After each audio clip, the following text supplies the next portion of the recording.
Balcony, কিন্তু সব ফালাইছে, চলে যেতে হবে। এইটাই তো এইটাই দুনিয়া। কি করার ভাই, না এবার পরিষ্কার রাখবো না, ভাড়া দিলে ছেলের রুম। পরিষ্কার দরকার নাই, আর চিন্তা করো না আরো বড় কিছু, এই নিয়ে আর কি পরিষ্কার করবো?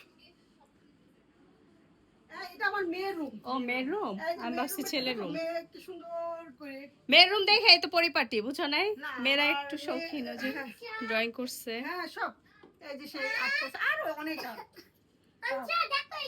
গিটার পাগলা আমার ছেলের মতো। এর কত জিনিসপত্র সব, মানে এর রুমে আসো, আমার ছেলের রুম আসো, বাড়ি আসার আগে দেখে পরে না, বাসা সাজাইছো সুন্দর করে।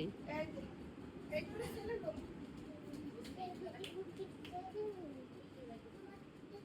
এটা ছেলের রুমের সাথে ওয়াশরুম, ভালো হয়েছে। এটার সাথে একটা ওয়ার্ডরোব আছে। এই সেম, এই রুমটা একটু ছোট। না, বাচ্চাদের ছেলেদের এর থেকে বেশি তো নিয়ে।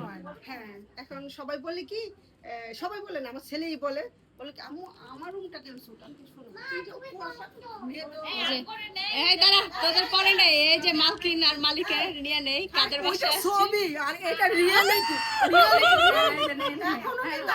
হ্যাঁ অবশ্যই, বান্ধবী বলার কথা, বান্ধবীরা সব এখন বুড়ো হয়ে জোয়ান আছি। আবার জিগায়।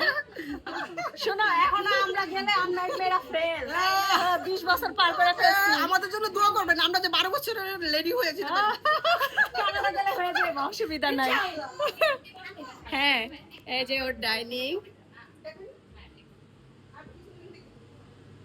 এইটা হলো ডাইনিং রুম, এইটা হলো কিচেন রুম, এইটা হলো কিচেন রুম। না, তোমার ডেকোরেশন প্লাস জিনিসপত্র ম্যাচিং সব সুন্দর হয়েছে, খালা রুম এটা, বুঝতে আর পারছি। এই যে খালা ওয়াশরুম, এটার ভিতরে কাপড় ধোয়।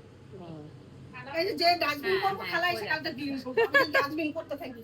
মানে কি, কোথায় আসছো সবাই? এনজয় করতেছো? তোমাকে বলছি কি মনে নাই? তুমি কেন এগুলি দেখো? চিকেন বল পাগলারা। আম্মু